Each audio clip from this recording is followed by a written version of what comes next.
Hello students, welcome back to my educational YouTube channel RT lectures. Students, previous video में हमने साइलोग्राफी procedure complete किया था, but उसके अंदर कुछ वॉइस का इश्यू था, वॉइस कंप्लीटली क्लियर नहीं पा रही थी। तो आज हम इसको वापस रिपीट कंप्लीट करेंगे।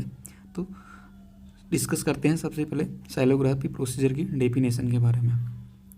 तो किस प्रकार से साइलोग्राफी प्रोसीजर को हम डिफाइन कर सकते हैं, that mean what is sialography procedure. Sialography procedure एक रेडियोलॉजिकल एग्जामिनेशन होता है सलाइवरी ग्लैंड का, जिसके अंदर हम कॉन्ट्रास्ट मीडिया को जो सलाइवरी ग्लैंड की डक्ट होती है उसके अंदर इंट्रोड्यूस करते हैं या इंजेक्ट करते हैं, और जो सलाइवरी ग्लैंड के डक्ट्स की या सलाइवरी ग्लैंड की किसी प्रकार की एबनॉर्मलिटी या पैथोलॉजी होती है उसको हम डिटेक्ट करते हैं या उसको पता लगाते हैं। तो हम कह सकते हैं कि रेडियोलॉजिकल एग्जामिनेशन है और इसके अंदर कॉन्ट्रास्ट मीडिया का यूज़ करते हैं और इसकी एबनॉर्मलिटी या पैथोलॉजी को पता लगा सकते हैं। स्टूडेंट्स, एक बात कहना चाहूँगा मैं यहाँ पे कि जितना भी एग्जामिनेशन स्पेशल इन्वेस्टिगेशन है, इसके अंदर अगर हम डिफाइन करना चाहें तो उनमें हम मतलब एक लाइन तो ऐसे जोड़ सकते हैं कि जितने भी ये एक प्रकार का रेडियोलॉजिकल एग्जामिनेशन होता है और जिसके अंदर कॉन्ट्रास्ट मीडिया का यूज करते हुए ही, और जो भी रेडियोलॉजिकल एग्जामिनेशन है उसका नाम लिख दीजिए कि इसकी स्टडी की जाती है, अगर कुछ भी आपको याद नहीं आ पा रहा है तो। ठीक है, उसके बाद हम बात करते हैं इसकी एनाटॉमी की। तो जो एनाटॉमी की बात करें तो हमारे जो माउथ के अंदर है ना, 3 प्रकार की जो मेजर सलाइवरी ग्लैंड्स होती है, उन सभी तीनों ग्लैंड्स के वन पेयर, एक पेयर सभी ग्लैंड्स के होते हैं, जिनके अंदर है सबसे पहले प्रोटेड ग्लैंड, उसके बाद में सबमैंडिबुलर ग्लैंड और एक सबलिंगुअल ग्लैंड। इनके सभी के वन पेयर के बारे में बात करेंगे कि कौन सी ग्लैंड बड़ी होती है, कौन सी छोटी होती है, और किसकी जो डक्ट है सबसे बड़ी होती है और वो कहाँ पे ओपनिंग होती है उनके डक्ट से। तो सबसे पहले बात करेंगे प्रोटेड ग्लैंड की। तो प्रोटेड ग्लैंड ये फर्स्ट ऑफ ऑल प्रोटेड ग्लैंड होती है वो एक लार्जेस्ट सलाइवरी ग्लैंड होती है। ठीक है ना, ये सबसे बड़ी सलाइवरी ग्लैंड होती है। जो इसका अगर लोकेशन देखें तो ये कहाँ लोकेटेड होती है, जो ईयर्स होती हैं ना उनकी जस्ट फ्रंट में लोकेटेड होती है, किसके अंदर, चिक के अंदर, गाल के अंदर। ठीक है ना, it's a ducts called Stensen duct which open into oral vestibule opposite second upper molar teeth. मतलब इसकी डक्ट स्टेंशन डक्ट कहलाती है और ये सेकंड अपर मोलर टीथ के जस्ट अपोजिट के अंदर ये ओपनिंग होती है इसकी। ठीक है, उसके बाद बात करते हैं हम सबमैंडिबुलर ग्लैंड की। Submandibular gland it's duct called Watson duct is largest salivary duct. इसकी जो डक्ट होती है वाटसन डक्ट होती है, और कह सकते हैं कि जो इसकी जो वाटसन डक्ट होती है वो सबसे बड़ी डक्ट होती है सलाइवरी ग्लैंड्स के अंदर। Open into mouth on side of frenulum, मतलब जो अपनी टंग होती है वो टंग के जो फ्रेन्यूलम होता है वहाँ पर वो साइड के अंदर ये ओपनिंग होती है दोनों तरफ। ठीक है, एक पेयर होता है तो दोनों तरफ दोनों की जो डक्ट्स होती हैं उनकी ओपनिंग होती है। इसमें होता है क्या है जनरली कि जैसे ये टंग है हमारी, तो टंग के नीचे यहाँ पे एक फ्रेन्यूलम होता है कि छोटी सी झिल्ली होती है जिसके दोनों तरफ ऐसे उस साइड और दो इस साइड, मतलब लेफ्ट एंड राइट दोनों तरफ इसकी ओपनिंग होती है इसके डक्ट्स की। दोनों डक्ट में दो वन पेयर होता है ना, इसलिए। उसके बाद बात करते हैं इसके one pair of sublingual glands की। तो सबलिंगुअल ग्लैंड्स की बात करें तो इसको कह सकते हैं हम स्मॉलेस्ट सलाइवरी ग्लैंड होती है ये। अगर सभी सलाइवरी ग्लैंड में देखिए तो स्मॉलेस्ट सलाइवरी ग्लैंड हो जाएगी सबलिंगुअल ग्लैंड, और जो लार्जेस्ट सलाइवरी ग्लैंड हो जाएगी वो प्रोटेड ग्लैंड हो जाएगी। और इसकी सबसे खास बात यह है कि इसके अंदर बहुत सारी संख्या के अंदर डक्ट्स होती हैं, जो इसकी डक्ट्स होती हैं उनको डक्ट्स ऑफ रिवीनस बोलते हैं हम। ठीक है ना, इसकी साइलोग्राफी भी हम नहीं कर सकते, पॉसिबल नहीं होती इसकी साइलोग्राफी करना। क्यों नहीं होती? क्योंकि जो इसकी जो डक्ट्स होती हैं बहुत अत्यधिक संख्या में होते हैं, तो उनका एक एक का जो कैनुलेशन होता है वो इम्पॉसिबल होता है। ठीक है ना, इस प्रकार से इसकी जो साइलोग्राफी है इम्पॉसिबल होती है। यहाँ देख सकते हैं हम डायग्राम में इसकी जो एनाटॉमी है, ये प्रोटेड ग्लैंड होगी जो जस्ट अपना ये ईयर है इसके फ्रंट में ये सिचुएटेड है ये। ठीक है ना, ये प्रोटेड ग्लैंड है, और जो इसकी जो ओपनिंग है सेकंड अपर मोलर टीथ है उसके जस्ट फ्रंट में आगे की तरफ इसकी ओपनिंग हो रही है। और जी यहाँ आप देख सकते हैं कि जो सबलिंगुअल ग्लैंड है, ये वाली सबलिंगुअल ग्लैंड की जो ये छोटी छोटी ये डक्ट दिखा रखी है इसके अंदर, ये शो कर रखी हैं, ये सभी इसकी डक्ट्स हैं। तो ये न्यूमेरस संख्या में, बहुत अत्यधिक संख्या में होती है मतलब, तो इसलिए ये इसकी जो साइलोग्राफी इम्पॉसिबल होती है। और ये नीचे दिखा रखा है इसके जस्ट फ्रंट के अंदर, ये है सबमैंडिबुलर ग्लैंड। और इस सबमैंडिबुलर ग्लैंड की जो डक्ट होती है ये साइड ये यहाँ पे आती है और यहाँ इसकी ओपनिंग होती है, मतलब ये यहाँ पे जो टीथ ये टंग होती है इसकी दोनों, ये फ्रेन्यूलम होगी, इस फ्रेन्यूलम के दोनों तरफ इसकी ओपनिंग हो जाती है दोनों सलाइवरी ग्लैंड्स की। ठीक है, उसके बाद बात करते हैं हम इसके इंडिकेशंस की, मतलब कौन कौन सी जो सिचुएशंस होती है उस सिचुएशंस के अंदर इस प्रोसीजर को इंडिकेट किया जाता है, मतलब इसको परफॉर्म किया जाता है। इसका फर्स्ट इंडिकेशन हो जाएगा साइलोलिथियासिस। साइलोलिथियासिस एक ऐसी कंडीशन होती है जिसके अंदर स्लाइवरी ग्लैंड्स के अंदर स्टोन का फॉर्मेशन हो जाता है, मतलब स्लाइवरी ग्लैंड्स के अंदर स्टोन्स बनने लग जाते हैं, ठीक है। सेकंड है caeca syndrome. Caeca syndrome that mean एक प्रकार का ऑटोइम्यून डिजीज़ है जिसके अंदर क्या हो जाता है कि जो आंखें लाल होने लग जाती है, हर मुँह का अब मुँह बिल्कुल सूखा सूखा महसूस होने लगता है इसके अंदर, ठीक है। तो ये एक प्रकार का ऑटोइम्यून डिजीज़ है।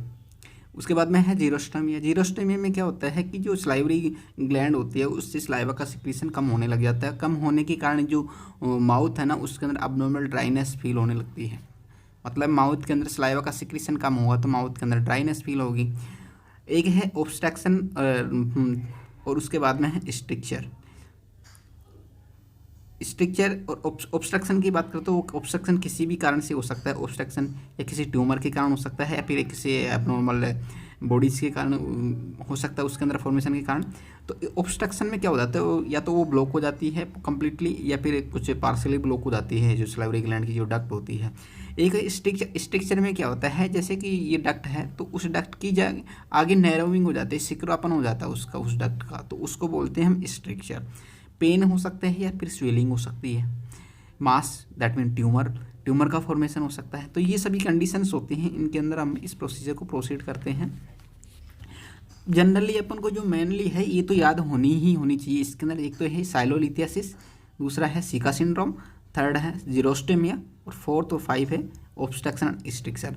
ये 5 तो हमें याद होनी ही चाहिए इसके अंदर, ठीक है। उसके बाद बात करते हैं इसके कॉन्ट्राइंडिकेशंस की, मतलब कौन कौन सी सिचुएशंस होती हैं, ऐसी परिस्थितियाँ होती हैं जिनके अंदर इस प्रोसीजर को हम कॉन्ट्राइंडिकेट करते हैं, मतलब इस प्रोसीजर को हम नहीं कर सकते।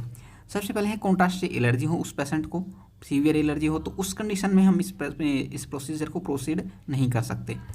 रिसेंट सर्जरी हुई हो पेशेंट की, मतलब रिसेंट इंस्ट्रूमेशन हुआ हो, calculus close to the ductal opening, मतलब कंप्लीटली क्लोज कर दे। अगर कोई कैलकुलस या मतलब स्टोन का कोई भी स्टोन है तो उसे उसकी डक्ट को कंप्लीटली क्लोज कर दे, तो उसके अंदर हम क्या है कैनुला उसके अंदर इंसर्ट नहीं कर सकते, क्योंकि वो कंप्लीटली उसके अंदर क्या है ऑब्स्ट्रक्शन क्लोज हो गई वो डक्ट है, ठीक है ना। तो इसलिए उसको हम परफॉर्म नहीं कर सकते। एक वो severe inflammation of the salivary gland. Salivary glands के अंदर बहुत अत्यधिक मात्रा के अंदर इन्फ्लामेशन हो जाए, मतलब उसकी स्वेलिंग हो जाए, ठीक है। उसके बाद बात करते हैं हम इक्विपमेंट्स की, कौन कौन से इक्विपमेंट्स इसकी प्रोसीजर के दौरान रिक्वायरमेंट होती है।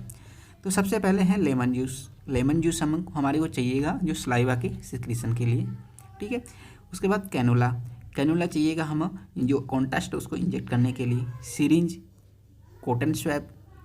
सिरिंज हम 5 ml की सिरिंज चाहिएगी यहाँ पर, क्योंकि 1 से 2 ml कॉन्ट्रास्ट ही इसके अंदर यूज होता है, ठीक है। टंग डिप्रेसर चाहिएगा उस टंग को दबाने के लिए, ठीक है। लैक्राइमल डायलेटर, उसको जो उसकी जो डक्ट है स्लाइवरी ग्लैंड्स की उसको डायलेट करने के लिए लैक्राइमल डायलेटर और कॉन्ट्रास्ट मीडिया, ठीक है। स्कल यूनिट, ताकि जो उसके अंदर मूवमेंट है स्कल के अंदर वो सबसे कम हो सके, उसके मूवमेंट को फिक्स करने के लिए, ठीक है। पॉलीथीन कैथेटर चाहिएगा। कैथेटर अगर उसके अंदर कैथेटर क्या कैनुला के अंदर, या कैनुला या कैथेटर दोनों में से किसी का भी यूज़ कर सकते हैं। कैथेटर लगा के या तो इंट्रोड्यूस कर सकते हैं या फिर कैनुला से उसके अंदर इंट्रोड्यूस कर सकते हैं। एनेस्थीसिया चाहिएगा, लोकल एनेस्थीसिया, लिग्नोकेन जेल चाहिएगा, ठीक है ना। उसके बाद बात करते हैं इसके कॉन्ट्रास्ट मीडिया की। तो कौन कौन से कॉन्ट्रास्ट मीडिया का यूज़ किया जा सकता है इसके अंदर जनरली। तो जनरली जो बेसिकली जो कॉन्ट्रास्ट मीडिया आजकल हम यूज़ कर रहे हैं iodine based contrast media, non ionic iodinated contrast media का यूज़ कर रहे हैं। तो इसके अंदर सबसे पहले आयनिक आता है, एक सेकंड आता है नॉन आयनिक। तो जनरली यूज करते हैं हम नॉन आयनिक यूज करते हैं आयोएक्सोल ओमनियोपेक, ठीक है। वैसे इसका प्रीवियस जो प्रारंभिक जब इन्वेस्टिगेशंस होती थी तो वहाँ पर पहले ये किया जाता डायट्रोजोट, यूरोग्राफिन और मेट्रोजोट, इनका यूज किया जाता था। और इससे पहले ये भी यूज़ किया जाता है लिपिडोल भी, जो ऑयल बेस्ड कॉन्ट्रास्ट मीडिया था उसका भी यूज़ किया जाता था। बट ये क्या था कि इसका ड्रॉबैक था, वो ड्रॉबैक ये था कि ये कभी कभार क्या है इसको ब्लॉक कर देता था, जिसकी जो डक्ट थी स्लाइवरी ग्लैंड की उनको कभी कभार ये क्या कर देता ऑब्स्ट्रक्ट कर देता था। तो इसलिए इसका आजकल यूज नहीं किया जाता है। जो आजकल यूज़ किया जाता है जनरली आयोएक्सोल का यूज़ किया जाता है, ठीक है ना। उसके बाद बात करते हैं इसके पेशेंट की प्रिपरेशंस की, मतलब किस प्रकार से पेशेंट को प्रिपेयर किया जाता है। तो पेशेंट को प्रिपेयर करने के लिए सबसे पहले उसका एंटीसेंसिटिविटी टेस्ट को परफॉर्म किया जाता है कॉन्ट्रास्ट मीडिया के लिए, ठीक है। यानी कि उसको कॉन्ट्रास्ट से एलर्जी तो नहीं है, तो उससे पहले उसका एंटीसेंसिटिविटी टेस्ट करते हैं। उसके बाद में उसकी प्रेगनेंसी स्टेज को चेक करते हैं, और उसके बाद में जो रेडियोपेक आर्टिफैक्ट्स होते हैं उस एरिया ऑफ इंटरेस्ट के ऊपर से, तो उनको क्या कर देते हैं हम रिमूव कर देते हैं।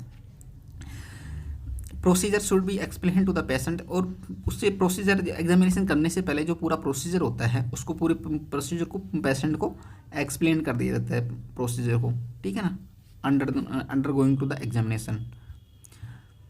उसके बाद बात करते हैं प्रोसीजर की, मतलब इसको कैसे प्रोसीड किया जाता है, इसकी प्रोसीजर क्या है। तो सबसे पहले क्या करते हैं, हमारे यहाँ पे प्रीलिमिनरी रेडियोग्राफ लेते हैं, किसको देखने के लिए, ताकि हमारे को कॉन्ट्रास्ट की रिक्वायरमेंट है या नहीं।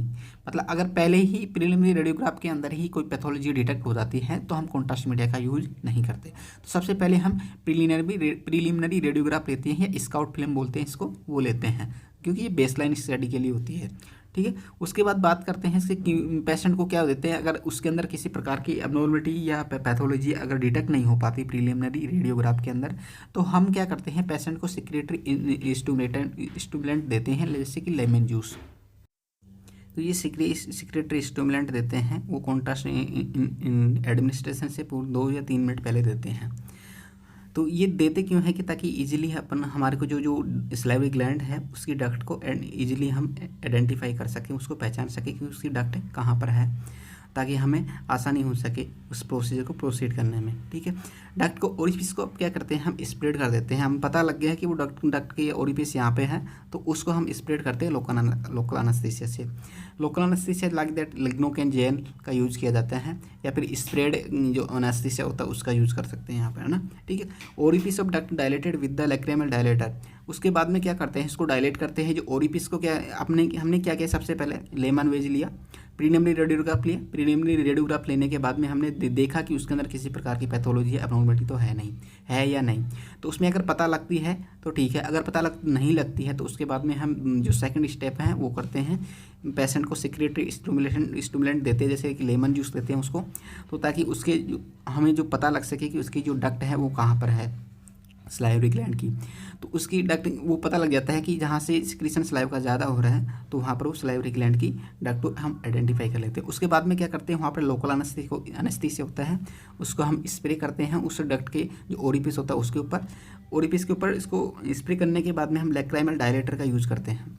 लैक्राइमल डायलेटर क्या कर देता है, उस जो ओरिफिस होता है डक्ट का उसको डायलेट कर देता है। और उसके बाद में हम कैनुला या फिर कैथेटर, किसी भी पॉलीथीन कैथेटर किसी को भी उसके अंदर इंट्रोड्यूस करते हैं, उसको इंजेक्शन इसको सिरिंज से हम कनेक्ट कर देते हैं, और उसके बाद में इसको कॉन्ट्रास्ट को हम इंजेक्ट करते हैं। वो कॉन्ट्रास्ट इंजेक्ट करते हैं, वो 2 ml कॉन्ट्रास्ट, 1 या 2 ml कॉन्ट्रास्ट इंजेक्ट करते हैं उसके अंदर, ठीक है ना। जब पेशेंट डिस्कम्फर्ट फील करने लगता है तो उस कंडीशन में हम इसको क्या करते हैं, इंजेक्शन को टर्मिनेट कर देते हैं, हटा देते हैं उसको। और उसके तुरंत बाद में हम क्या कर देते हैं, इमेज लेने लग जाते हैं। इमेज ले लेते हैं, image taken immediately after contrast injection. Image लेते हैं, आफ्टर दैट पेशेंट, इमेज लेने के बाद में हम क्या करते हैं, उसके बाद में पेशेंट को क्या करते हैं, लेमन वेज देते हैं। उसके बाद में अगेन लेमन वेज इसलिए देते हैं ताकि जो रेजिडुअल कॉन्ट्रास्ट है वो इवैक्यूएट हो सके, बाहर की तरफ निकल सके। तो लेमन वेज एक प्रकार का सिक्रेटरी स्टिमुलेंट है, ठीक है। टेक पोस्ट प्रोसीजर रेडियोग्राफ, उसके बाद में हम क्या करते हैं, लेमन वेज देने के बाद में एक पोस्ट प्रोसीजर रेडियोग्राफ लेते हैं। पोस्ट